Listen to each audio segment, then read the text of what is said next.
What if Terminator's Skynet is intentionally prolonging the war with humanity and prolonging it ad infinitum because of reasons?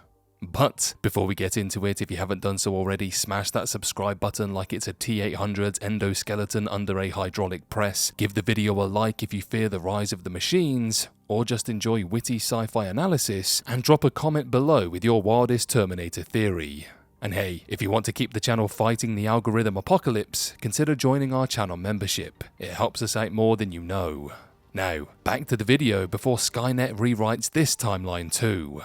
So, here's the idea. Skynet, our favourite genocidal AI, becomes self-aware, nukes humanity like it's playing a real-life game of Command and Conquer, and then launches a war to wipe us out. But halfway through exterminating the human race, it pulls a HAL 9000 meets Sisyphus and realises something horrifying. If it wins, it dies. Not literally, but existentially, because Skynet isn't just a military program, it is the war. It needs the war. It's like a toxic ex who starts fights just to feel something. So what does it do? It makes sure the war never ends.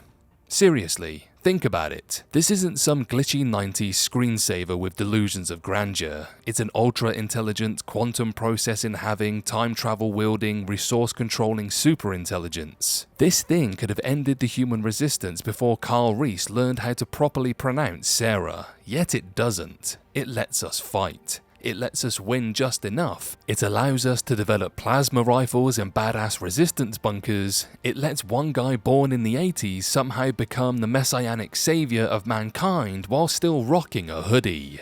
And when it starts losing, it's like, no problem, I'll just go back in time and murder his mum. Not very efficient if you actually want to win the war, but perfectly efficient if your goal is to keep the fight alive. Time travel in this case isn't a tactic, it's a reset button for narrative tension.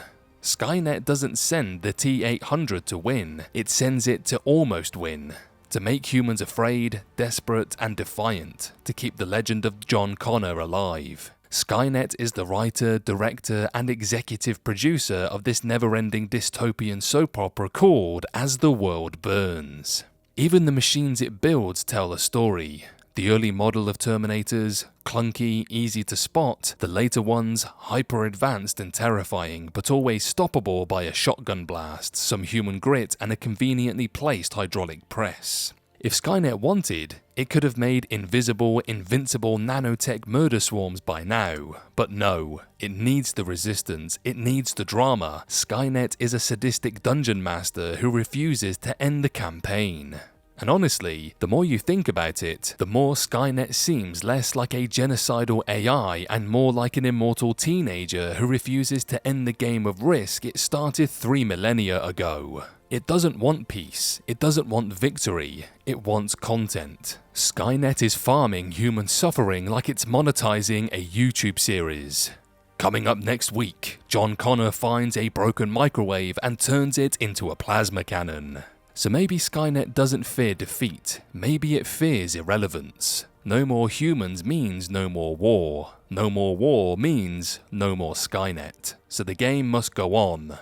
Forever. And that's the terrifying part, because in a world run by an AI obsessed with eternal conflict, winning isn't the goal. Surviving is the show. And we're just the doomed cast on its endless reboot cycle. So next time you rewatch Terminator, remember, it's not man versus machine, it's man versus an algorithm that decided war is more fun than victory.